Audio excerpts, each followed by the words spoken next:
her mother preferred, so it was the one Jamie had selected from the assortment on the bench. She'd planted almost 2 entire flats before resting back on her heels and draining the bottle of water she'd brought with her. It was closing in on noon, and the sun had been beating down on her back for a good 2 hours. She wished she'd pulled her hair into a higher ponytail instead of letting it rest on her back, but when she tried to redo it, she ended up with gritty soil on her neck, despite the fact that she'd wiped her hands on her jeans. "There's some of that chicken salad you like in the fridge," Jamie's aunt's voice called from 10 feet away. "Hey, Aunt Sis, when did you get here? I didn't hear you come up." Jamie looked over her shoulder and found her mother's sister, christened Evelyn, but known to all as Sis, sitting on the bottom step of the back porch. "About 5 minutes ago. I put some things in the fridge for you." Sis paused. "You should have worn a hat."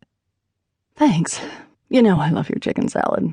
You did put walnuts and grapes and pineapples." Sis nodded. "Bless you.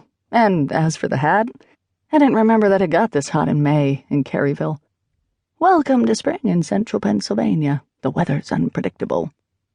Sis stretched her legs out in front of her. "Want some help?" "No, thanks. I've got this."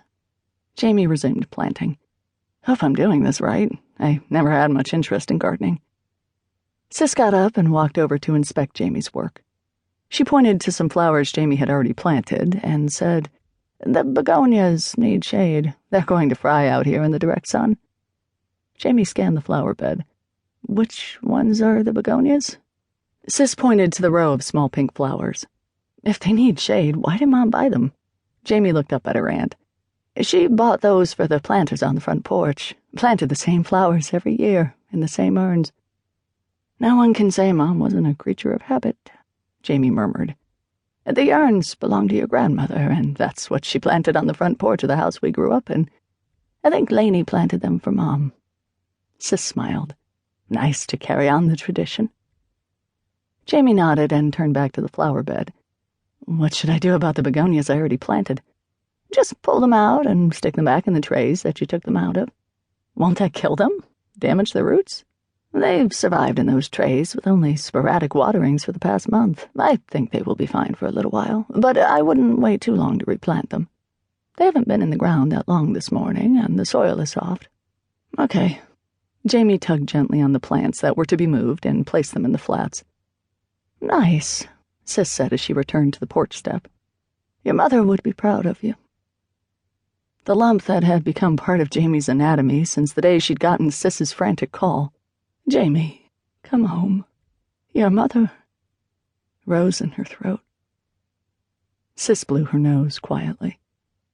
"It was all so sudden. I'd just been over that morning to return that digger." She pointed to the trowel in Jamie's hand. "I'd borrowed it a few days before and pretty much forgot about it." Jamie prepared herself to patiently listen to her aunt's recitation, as if she hadn't heard it at least a dozen times already. She knew that it helped Sis to talk about it, and she didn't mind listening. "Lainey wanted to set out her annuals in those back flower beds and had about driven herself crazy looking for that little trowel before remembering that I still had it." Sis teared up at the memory. "She called to ask me about it, and I said I'd drive it right over. We sat out back in those old lawn chairs she swore every year she'd get rid of, and we drank iced tea. The mint was just coming into leaf, and she'd put some into the pitcher with the tea bags." She blew her nose again into a tissue. "We had such a warm spring. I said I thought it was too hot to be planting, and maybe she should wait until later in the afternoon when it was cooler and the sun was behind the trees. But you know your mother. She was going to do what she set out to do when she felt like doing it." Jamie nodded. That pretty much summed up Lainey Valentine. "I keep thinking, maybe if I'd tried harder to convince her to wait, maybe she—" "Don't," Aunt says. "Don't blame yourself." Jamie swallowed hard. "I spoke with her doctor. He assured me that this could have happened at any time. Of course, she never shared with me that she was having problems with her heart. Nor with me. I had no idea. I knew she was taking a handful of pills every day, but I figured they were just her vitamins and the usual stuff they start pumping into you when you get into your 60s. You know, cholesterol, blood pressure.